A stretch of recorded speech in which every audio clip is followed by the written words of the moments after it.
In this episode, we're going to show you our first impressions of Bogotá, what we thought about the city, what we thought about Colombia in general, because it's our first time here. But before we start, cue me the intro. I'm Gabe, and this is my wife, Bruna. We're both financial planners turned digital nomads, and we're currently on a 7-month trip around the globe. In this channel, we show you that it's possible to travel the world while working and maintaining a healthy work-life balance.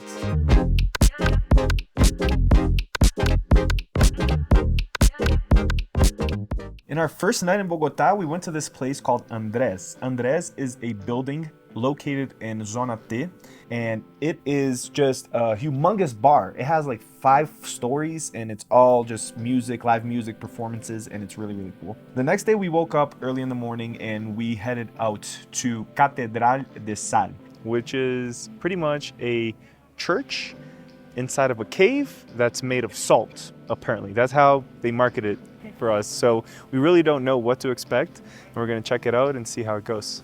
So it's a cathedral that was built 200 meters underground and still has regular masses and people do weddings there. It's pretty amazing. So you can buy this tour for 110,000 Colombian pesos, and you can take a walk through the cave and see all the magnificent structures, and it's a really cool experience. So we just finished visiting all the sculptures, and now at the end here they have a few shops and bathrooms and stuff. So we're just gonna go to the bathroom and continue our route. This is probably an hour and a half drive from Bogotá. So if you're staying in Zona Rosa, Zona T, which is usually the popular places to stay, you're gonna be taking about an hour and a half to get there. What we did, we booked a driver, so he was with us for the whole day. We're gonna put his contact information below. He's really good, really reliable, so anything we needed, he was right there to help us. So they extract emeralds here. So Bruno's saying in the background, so we have to buy emeralds. All right, so we're gonna look from the source. So apparently we found it really, really cheap. We found silver rings for $40. I don't know how much they're charging for the gold ones, but apparently this is legitimate, right? Because this is where they extract the actual emeralds. Look at this. Wow, look at that. That's pretty awesome.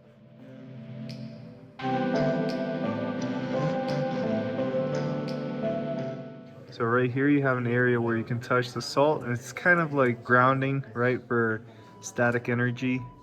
Really interesting. And then over here you can wash your hands using this, and they have more salts that is exfoliating over here you can put in your hands. So this is the last section we're visiting. It is called the Underground Museum. Museo Subterráneo. Very cool. All right, time for us to go out for some lunch. Let's check out what Colombia has to offer for food.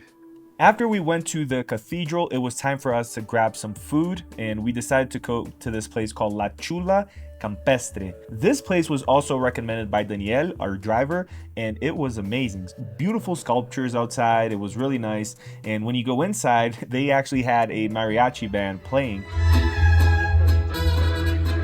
It was empty because it was at 4 p.m., but we ate delicious food over there. We ate quesadilla, we had tacos, and also freshly made guacamole.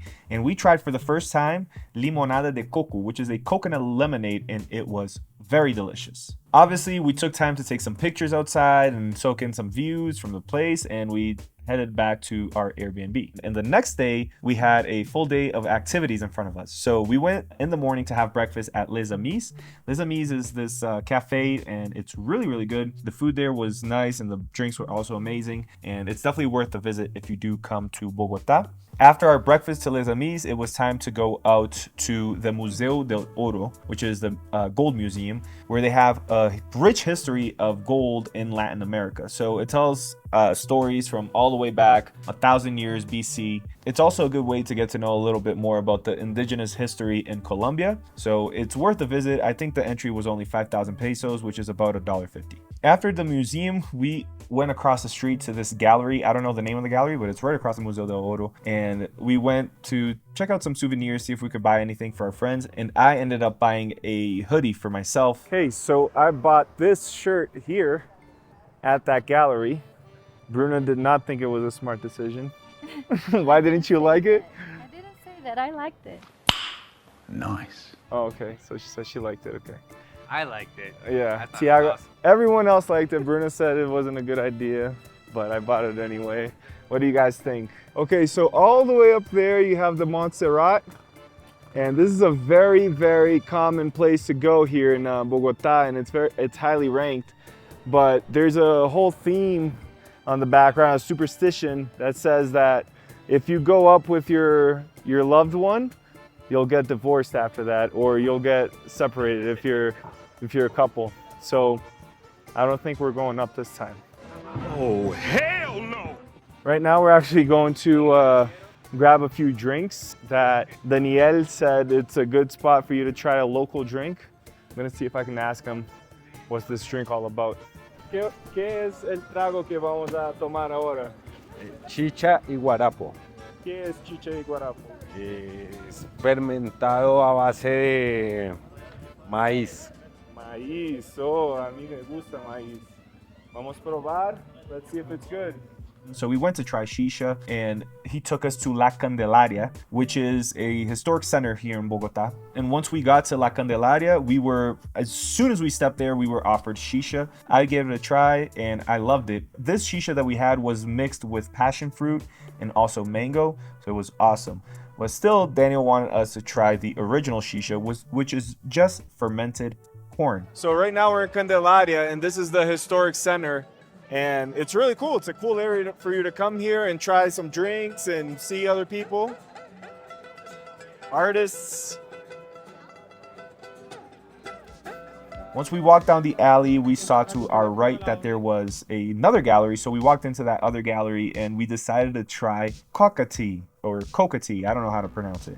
This is made out of the coca leaves, and obviously you know what those are made to do, but we tried the actual leaves, which doesn't leave any psychedelic effects or anything like that. So it's just actual medicine. People use it as medicine here in Colombia. But we added a little shot of rum just to give it a try, to spice it up a little bit, and it was awesome. We really enjoyed it. It's definitely worth trying if you're here in Colombia. Try the coca tea, or coca tea. I don't know how to say it. Okay, once we left the place that we got the tea, Danielle took us to Chalech. Chalech is where we tried the actual Chicha, which we did not like, as you can see from the video. Cheers! Cheers!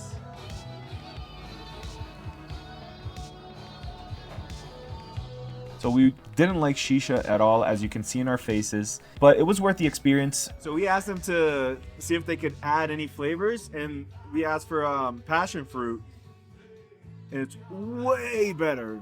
If you're having Chicha here, have it with fruit, some type of fruit mixed into it, because passion fruit is definitely the best. And ice. Put ice on anything. So the drink went from horrible to actually pretty good. Like, we would have it again.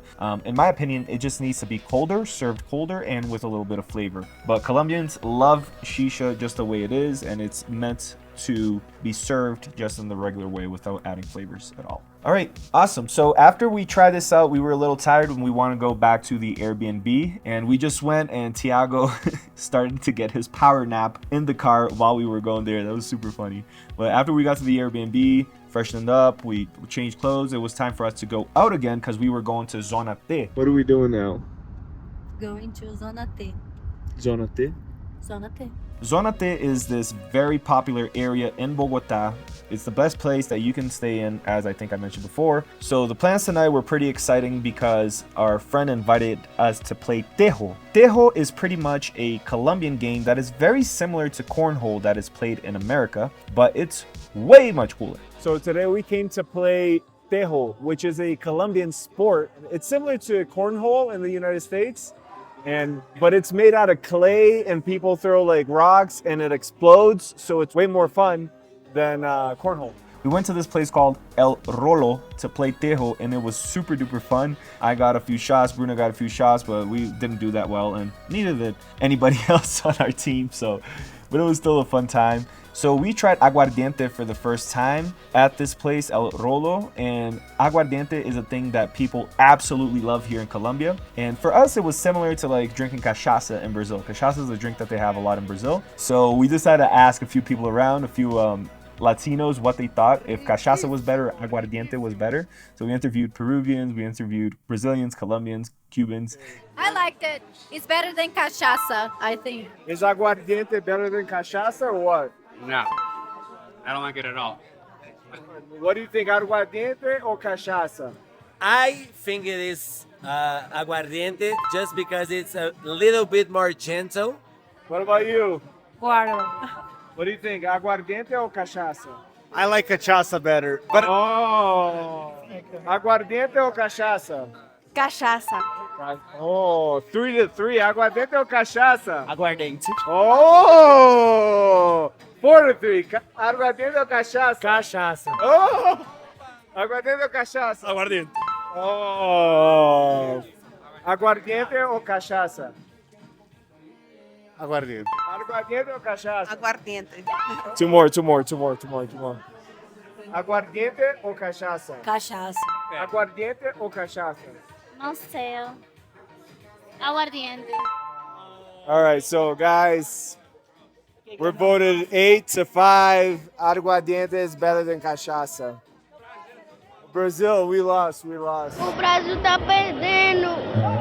Yeah, people love aguardiente. After we left El Rolo, it was time for us to grab some food because we were hungry. We went to this place called Renata Tacos, and this is a place that a lot of locals go to because it has inexpensive tacos and it is really good. So Renata's is a tip for you that you're kind of on a budget, don't want to spend a lot of money, and you want to eat good food. It's a good place to go. After Renata's, we just decided to take a stroll at Zona. It was getting kind of late and we didn't want to stay out too late. And as you can see, we were all wearing winter clothes because it got pretty cold. Colombia, I didn't know, but Bogotá is an area that gets really cold and you should be prepared for that. I only had one jacket and that's why I bought that hoodie. So if you're in Bogotá, be mindful, it's gonna be a little cold here. So our thoughts in Bogotá is that it's an amazing place. I didn't know it was so developed. So it has everything and it's very much like the United States, honestly. You have everything you need nearby and everything's also cheaper, right, than living in the United States or maybe even in Europe. So it's a great place to be. It's a great place to work from because they have awesome internet all over and there are activities to do for literally months and months. So just by sticking around a few minutes with Daniel, he told us about like a bunch of places to go and we really want to do every tour possible, but you know, we're working here, so it gets kind of hard to do a bunch of things while we're here, while we're working. And that's it, guys. I hope you liked this video. Please do not forget to like and subscribe to our channel so you can join us in our next adventures in the Scarabelli way. I'll see you later. Delicious. This is delicious.